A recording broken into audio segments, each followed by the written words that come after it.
Halo, jumpa lagi dengan Kak Paska. Dalam tayangan kali ini, Kakak ingin berbagi dengan teman-teman guru yang ingin mempersiapkan diri dalam menghadapi tes. Tayangan ini merupakan contoh soal latihan yang dapat digunakan dalam mempersiapkan diri mengikuti tes bagi seorang guru, baik P3K, CPNS maupun UKG.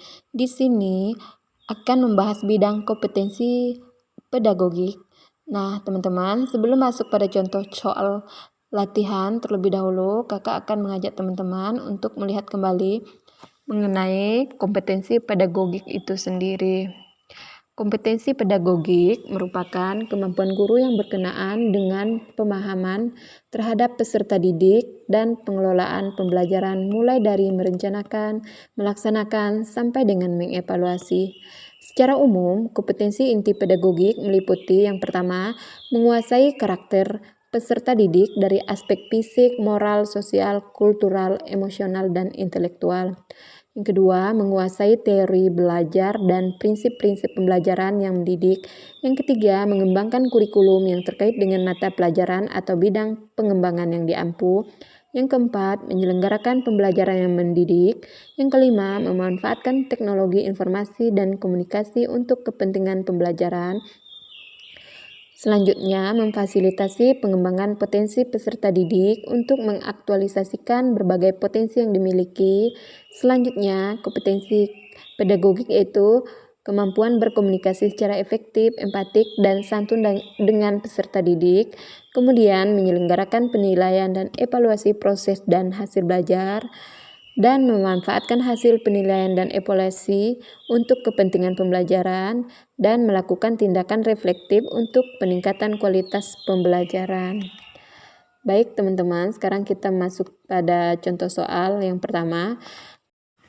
Kemampuan bahasa anak mulai berkembang, pemikiran masih statis, belum dapat berpikir abstrak, dan kemampuan persepsi waktu dan ruang masih terbatas, merupakan perkembangan anak pada tahap A. Tahap sensori motorik, B. Tahap praoperasional, C. Tahap operasional konkret, D. Tahap operasional formal. Di sini jawabannya adalah tahap praoperasional, di mana tahap ini dimiliki oleh anak yang berusia 2-4 tahun. Mereka masih belum dapat berpikir abstrak dan kemampuan persepsi waktu dan ruang juga masih terbatas. Oke, yang selanjutnya.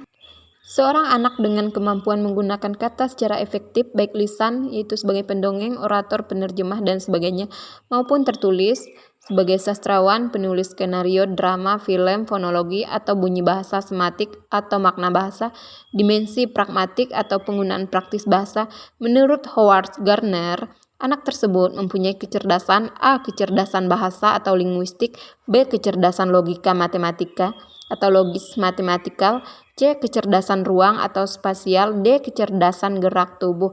Nah, di sini jawabannya jelas ya teman-teman, yaitu kecerdasan bahasa, karena anak tersebut mempunyai kemampuan menggunakan bahasa baik secara tertulis maupun secara lisan.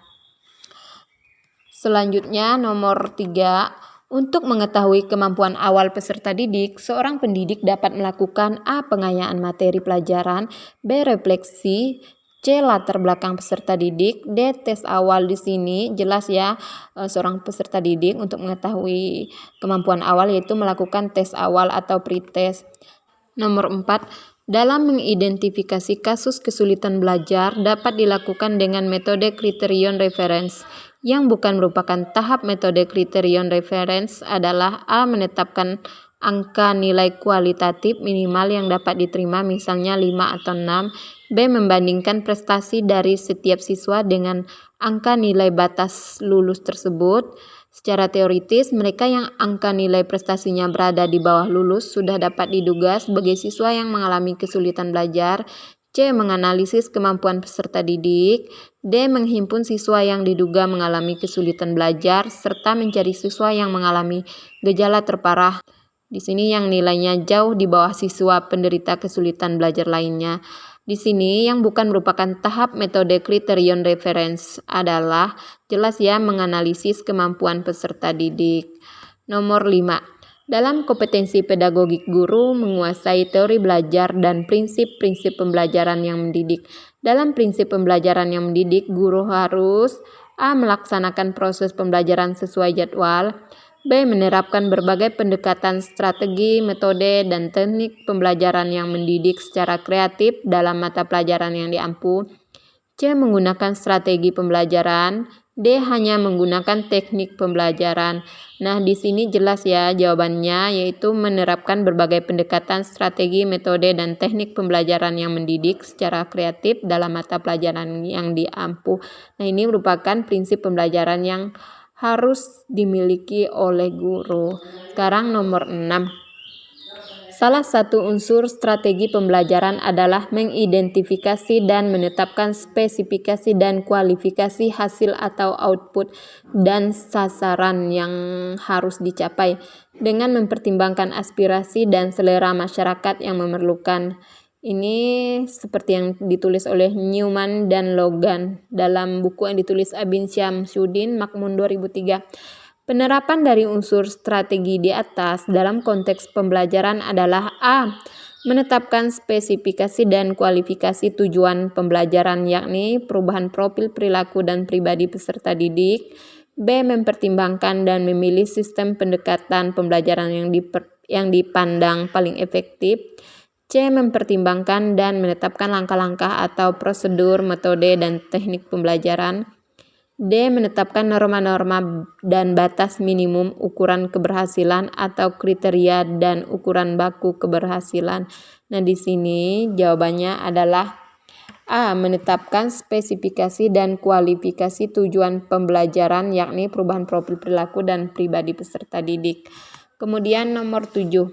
Yang ditekankan di dalam strategi pembelajaran interaktif adalah A. Membangun inisiatif individu, kemandirian dan peningkatan diri. B. Diskusi dan sharing di antara peserta didik. C. Pembelajaran didominasi arahan dari guru. D. Proses penyampaian materi secara verbal.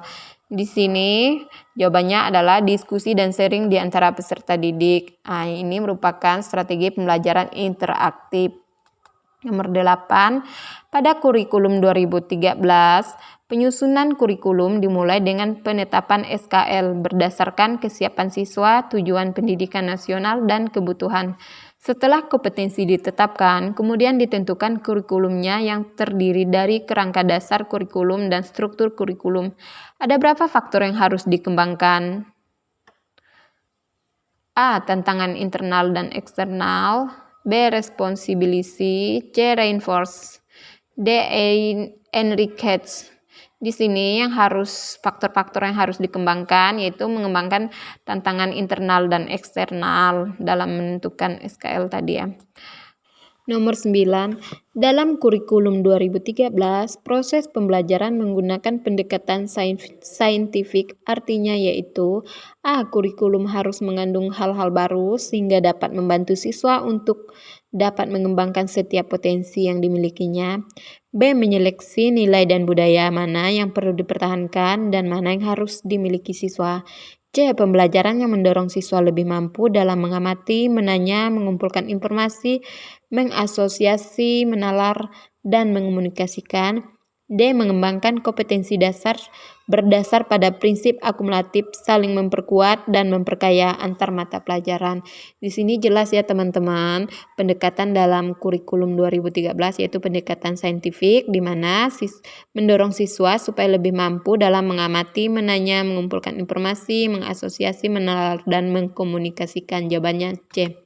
Nomor 10, pengembangan kurikulum pemangku kepentingan dilakukan dengan melibatkan pemangku kepentingan yaitu stakeholder untuk menjamin relevansi pendidikan dengan kebutuhan kehidupan termasuk di dalamnya kehidupan kemasyarakatan, dunia usaha atau industri, dan dunia kerja.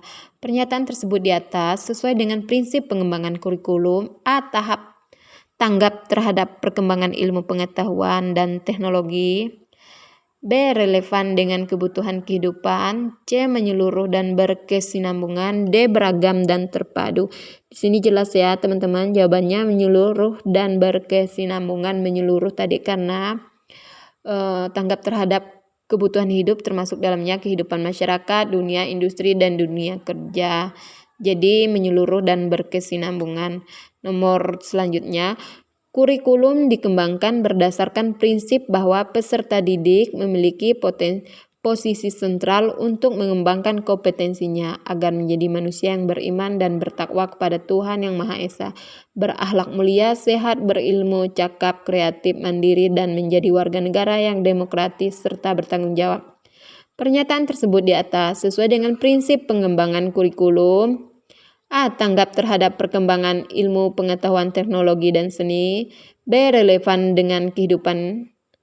C. Menyeluruh dan berkesinambungan. D. Beragam dan terpadu. Di sini jelas ya teman-teman, jawabannya yaitu beragam dan terpadu. Nomor 12. Upaya guru dalam memberikan kesempatan kepada siswa untuk merefleksikan pengalaman belajar yang telah dialami.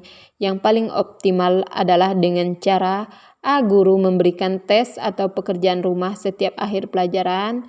B. Guru menggunakan pertanyaan terarah maupun pertanyaan bersifat penelusuran saat pembelajaran berlangsung. C. Guru mewawancarai tiap siswa tentang capaian atau masalah belajar yang dihadapi siswa dalam belajar. D. Guru menugaskan siswa untuk menuliskan kesulitan siswa dalam belajar.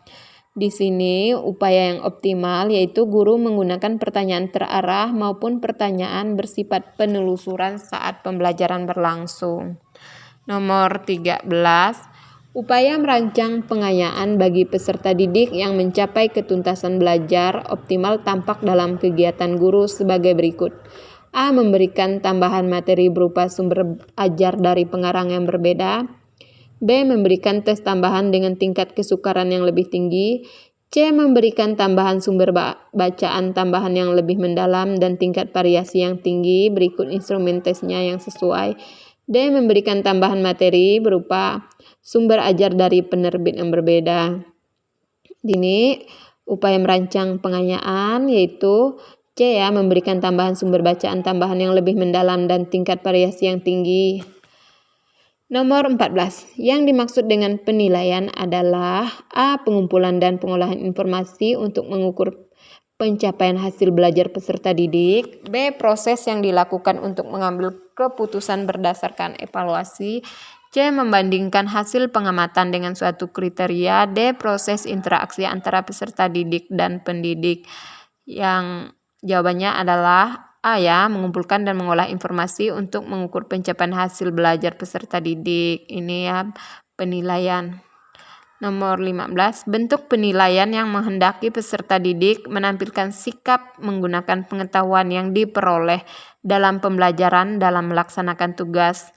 Disebut penilaian A. Pretest, B. Posttest, C. Autentik, D. Non-autentik. Di sini jelas ya, ini merupakan penilaian autentik karena menampilkan sikap bagaimana menggunakan pengetahuan yang diperoleh dalam pembelajaran. Nomor 16. Pendidik melakukan penilaian kompetensi sikap melalui observasi penilaian diri, penilaian teman sejawat atau perevaluation oleh peserta didik. Adapun instrumen yang digunakan dalam penilaian tersebut adalah A. Skala penilaian atau rating skala. B. Rubrik. C. Jurnal. D. Soal tes. Di sini yang paling cocok yaitu menggunakan skala penilaian. Nomor 17. Lingkup penilaian hasil belajar mencakup beberapa kompetensi yaitu A. Kompetensi spiritual, kompetensi sikap, B. Kompetensi inti, kompetensi dasar, C. Kompetensi sikap spiritual, kompetensi sikap sosial, kompetensi keterampilan, dan kompetensi pengetahuan, D. Kompetensi sikap sosial. Di sini jelas ya teman-teman, jawabannya adalah C, yaitu kompetensi sikap spiritual, sosial, keterampilan, dan pengetahuan. Lingkup penilaian dalam kurikulum 2013, 4 kompetensi. Yang nomor 18, perhatikan ciri-ciri perkembangan anak di bawah ini. Yang pertama, anak sudah mampu mengelompokkan objek atau situasi tertentu dan mengurutkan sesuatu. 2. Kemampuan mengingat dan berpikir logis juga semakin meningkat. Ketiga, memahami konsep sebab akibat secara rasional dan sistematis. Keempat, mulai dapat belajar membaca dan matematika. Kelima, sikap egosentrisnya semakin berkurang secara perlahan. Nah, ciri-ciri perkembangan kognitif anak tersebut berada pada tahap A. Tahap sensori motor. B. Tahap praoperasional. C. Tahap operasional konkret. D. Tahap operasional formal. Nah, di sini jelas ya teman-teman, ini merupakan tahap operasional konkret yang dimiliki anak usia 7 sampai 11 tahun ya teman-teman. Teman-teman bisa lihat kembali tahap perkembangan anak. Kemudian nomor selanjutnya, konsep menyodorkan berbagai situasi kepada siswa dan mendorong siswa untuk menyelidiki, mencari jawaban adalah konsep dari strategi pembelajaran A. Discovery learning, B. Inductive learning, C. Inquiry learning, D. Cooperative learning. Sini jelas jawabannya adalah inquiry learning, di mana anak-anak menyelidiki, mencari jawaban. Kemudian nomor 20. Guru membentuk kelompok belajar dan memberikan tugas kepada tiap kelompok. Setiap anggota dari suatu kelompok memberikan tugas dan fungsi tertentu sehingga jika salah satu tidak menjalankan tugasnya, maka pekerjaan kelompok tersebut tidak dapat diselesaikan. Karakteristik dari strategi pelajaran tersebut adalah A. Tugas kelompok, B. Diskusi kelompok kecil, C. Pengajaran langsung, direct teaching, D. Belajar kooperatif atau cooperative learning. Sini jelas ya, jawabannya adalah tugas kelompok, karena jika ada salah satu tidak menjalankan tugas, maka pekerjaan kelompok tersebut tidak dapat diselesaikan. Nomor 21. Teknologi informasi dan komunikasi dalam pembelajaran memiliki 3 fungsi utama yang digunakan dalam kegiatan pembelajaran kecuali ya. A. Teknologi sebagai alat bantu bagi siswa dalam pembelajaran. B. Teknologi sebagai ilmu pengetahuan. C. Teknologi sebagai bahan dan alat bantu pembelajaran. D. Teknologi sebagai alat pengembang produk. Di sini kecualinya adalah teknologi sebagai alat pengembang produk. Nomor 22. Ini ilustrasi ya. Bu Ani mengajak siswa kelas 5 ke ladang jagung milik petani untuk mengamati tanaman jagung yang siap dipanen muda. Selanjutnya, Ibu Ani memeriksa laporan hasil observasi siswa. Dari hasil klasifikasi kecenderungan gaya belajar siswa diperoleh. Peringkat hasil belajar. Peringkat terbaik dari pembelajaran berupa observasi di luar kelas menunjukkan siswa memiliki kecenderungan gaya belajar berhasil baik melalui A. Visual atau pandangan mata sampai auditif itu pendengaran, B. Visual dan kinestetik, C. Auditif dan kinestetik, D. Auditif, visual dan kinestetik. Sini jelas ya teman-teman, jawabannya adalah auditif, visual dan kinestetik, karena tadi ini pembelajaran langsung turun ke lapangan di mana siswa itu belajar dari melihat, mendengar dan melakukan sendiri. Mereka melihat ke kebun tadi ya. Kemudian nomor 23, upaya membimbing siswa untuk mengembangkan keterampilan pengetahuan terlihat dalam upaya guru A. Memberi contoh penting toleransi, B. Mendiskusikan bagaimana mengubah permasalahan di sekitar siswa, C. Melatih bagaimana mempersiapkan kesehatan diri dan lingkungan sekitar, D. Melatih siswa membuat keputusan yang diambil berdasarkan informasi. Sini jawabannya adalah mendiskusikan bagaimana mengubah permasalahan di sekitar siswa. Nomor 24, upaya guru menggunakan hasil analisis untuk menentukan ketuntasan belajar antara lain sebagai berikut. A. Menentukan kriteria keberhasilan belajar. B. Mengklasifikasikan siswa berdasarkan hasil capaian belajar. C. Mencari letak kelemahan secara umum dilihat dari kriteria keberhasilan diharapkan. D. Merencanakan pengajaran remedi. Sini upaya guru menggunakan hasil analisis untuk menentukan ketuntasan belajar antara lain sebagai berikut. D ya, merencanakan pengajaran remedi. Nomor yang terakhir, Kegemaran anak akan dongeng atau cerita yang bersifat kritis seperti kisah perjalanan riwayat para pahlawan dan sebagainya merupakan ciri-ciri anak berusia A 3-5 tahun, B 6-8 tahun, C 10-12 tahun, D 15-18 tahun. Ini jawabannya adalah C ya, 10-12 tahun, di mana anak-anak sudah gemar dengan cerita-cerita yang bersifat kritis. Oke teman-teman, sekian pembahasan kita kali ini. Semoga ini bermanfaat bagi kita dan sampai jumpa di video selanjutnya. Dadah, Tuhan Yesus memberkati. Sekian dan terima kasih.